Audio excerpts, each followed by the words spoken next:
सुप्रभात प्यारे बच्चों, मैं आपकी हिंदी की अध्यापिका प्रेमचंद मेमोरियल पब्लिक स्कूल से तीसरी कक्षा में आपका स्वागत करती हूँ। बच्चों, आज हम आपकी हिंदी व्याकरण पुस्तक मंथन का पाठ 4 पढ़ेंगे, जो पृष्ठ नंबर 17 पर है। अपनी हिंदी व्याकरण की पुस्तक निकालिए और पृष्ठ नंबर 17 पर आइए। पाठ 4 वाक्य। बच्चों, पिछली कक्षा में हम पढ़ चुके हैं, भाषा की सबसे छोटी इकाई वर्ण होती है। वर्णों के सार्थक मेल से शब्द बनते हैं और शब्दों के सार्थक मेल से वाक्य बनते हैं। जिस प्रकार वर्णों के मेल से शब्द बनते हैं, उसी प्रकार शब्दों के मेल से वाक्य बनते हैं। देखिए, पढ़िए और समझिए। कुत्ता जमा भौंक जमा रहा जमा है। कुत्ता भौंक रहा है।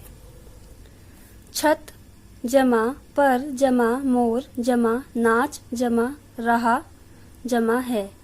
छत पर मोर नाच रहा है। ऊपर दिए गए पहले वाक्य में 4 शब्दों का समूह है तथा दूसरे वाक्य में 6 शब्दों का समूह है। ये शब्द समूह ही वाक्य हैं। इस प्रकार जिस शब्द समूह का कोई न कोई अर्थ होता है, वह वाक्य है। यदि शब्द समूह का कोई अर्थ नहीं है, तो वह शब्द समूह वाक्य नहीं है। जैसे दिल्ली है भारत राजधानी, आइसक्रीम है पसंद। इन शब्द समूहों के द्वारा बात स्पष्ट नहीं हो रही है, अतः ये वाक्य नहीं है। बच्चों, इस पहले वाक्य में 4 शब्दों का समूह है और दूसरे वाक्य में 6 शब्दों का समूह है। ओके, ये शब्द समूह ही वाक्य कहलाते हैं। ओके, परंतु जिन शब्द समूहों का कोई ना कोई अर्थ होता है, वे ही वाक्य कहलाएंगे। जिन शब्द समूहों का कोई अर्थ नहीं होता है, वे वाक्य नहीं कहलाते। जैसा कि हम यहाँ पर उदाहरण देख रहे हैं, दिल्ली है भारत राजधानी। ये शब्द तो हैं, परंतु इनको उचित क्रम में नहीं लगाया गया है, इनका अर्थ नहीं बन रहा है, इसलिए ये शब्द नहीं है। परिभाषा। शब्दों के सार्थक समूह वाक्य कहलाते हैं। जिन शब्दों का सार्थक मेल होता है, वे ही वाक्य कहलाते हैं। वाक्य के अन्य उदाहरण: हम जमा दोनों जमा अच्छे जमा मित्र जमा हैं। हम दोनों अच्छे मित्र हैं। हम जमा खाना जमा खा जमा रहे जमा हैं। हम खाना खा रहे हैं। आप इन दोनों वाक्यों में देख सकते हैं, ये 5-5 शब्दों का समूह है। इन शब्द समूहों का एक उचित अर्थ निकल रहा है, इसलिए ये उचित वाक्य है। ओके, अब हम वाक्यों के बारे में कुछ और बातें जानेंगे। पृष्ठ नंबर 18 पर वाक्य के अंग। वाक्य के 2 अंग होते हैं, पहला उद्देश्य, दूसरा विधेय। पहला उद्देश्य। वाक्य में जिसके बारे में कुछ कहा जाता है, वह उद्देश्य कहलाता है। जैसे पवन सो रहा है, माली पौधे सींच रहा है।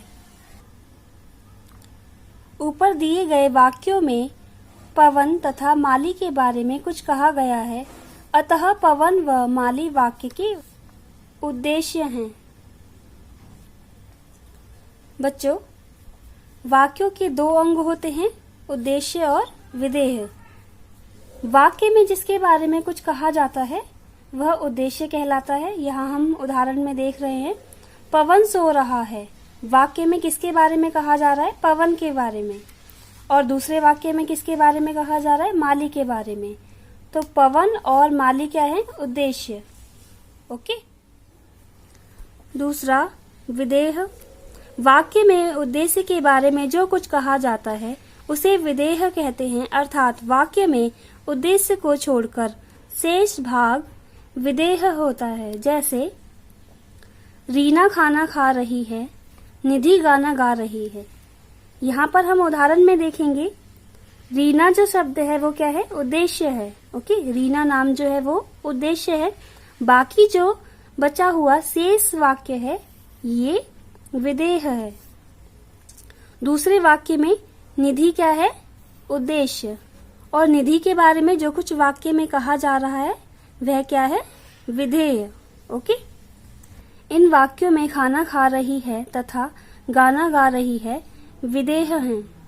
ओके बच्चों, मैं आशा करती हूँ कि आप इस पाठ को अच्छी तरह से समझ चुके हैं कि इस पाठ में वाक्य के बारे में बताया गया है, वाक्य किसे कहते हैं और उसके कितने अंग होते हैं।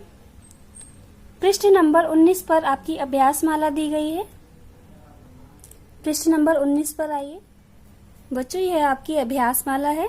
आप इस पाठ को एक बार और पढ़ेंगे, उसके पश्चात दी गई अभ्यास माला को अपनी पुस्तक में करने का अभ्यास करेंगे।